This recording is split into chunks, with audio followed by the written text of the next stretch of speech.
రాజమండ్రి.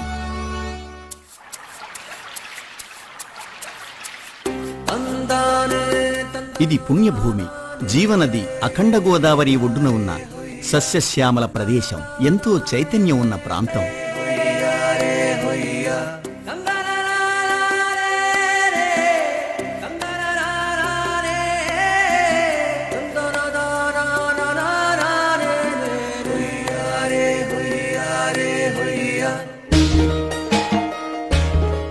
ఆది కవితను నన్నయ్య వ్రాసిన నాటి నుండి ఆంధ్రదేశపు సాహిత్య రాజధానిగా వెలుగొందుతున్న రాజమండ్రి దశాబ్దాల క్రితమే పారిశ్రామిక నగరంగాను తన ప్రతిభను చాటుకుంది. ఏపీ పేపర్ మిల్స్, ఓఎన్జీసీ, గ్లాస్కో, గెయిల్,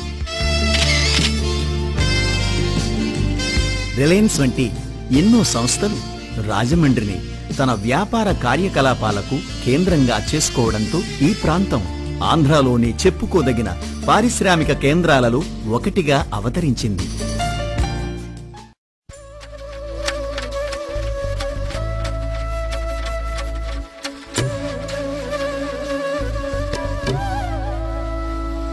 ఒకప్పుడు సాహిత్య రాజధానిగాను, ఆ తర్వాత వ్యాపార కేంద్రంగాను తన ఉనికిని చాటుకున్న రాజమండ్రి ఇప్పుడు పారిశ్రామికంగాను దేశ విదేశీ సంస్థలను ఆకర్షిస్తోంది.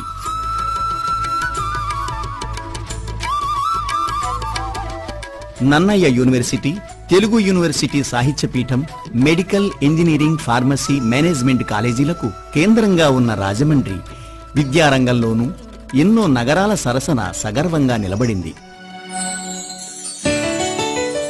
అద్భుతమైన జలసంపదతో, అపారమైన చమురు, సహజ వాయువు నిల్వలతో, సహజ వనరులను పుష్కలంగా కలిగి ఉన్న ఈ ప్రాంతంలో ప్రకృతి అందాలకు కొదవలేదు.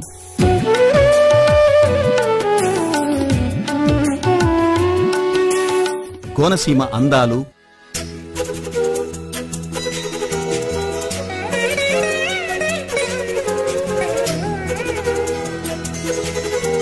కడీపులంక నర్సరీలు,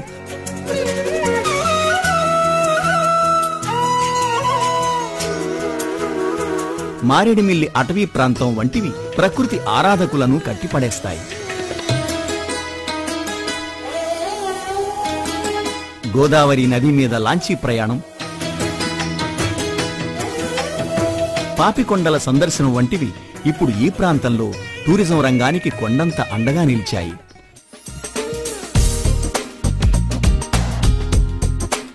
చెన్నై, కోల్కతా జాతీయ రహదారి మీద ఉండటంతో ఈ నగరం రోడ్డు, రైలు రవాణాకి అనుకూలంగా ఉండి వ్యాపార ఉత్పత్తులు సకాలంలో గమ్యాలకు చేరడానికి ఉపయోగపడుతోంది.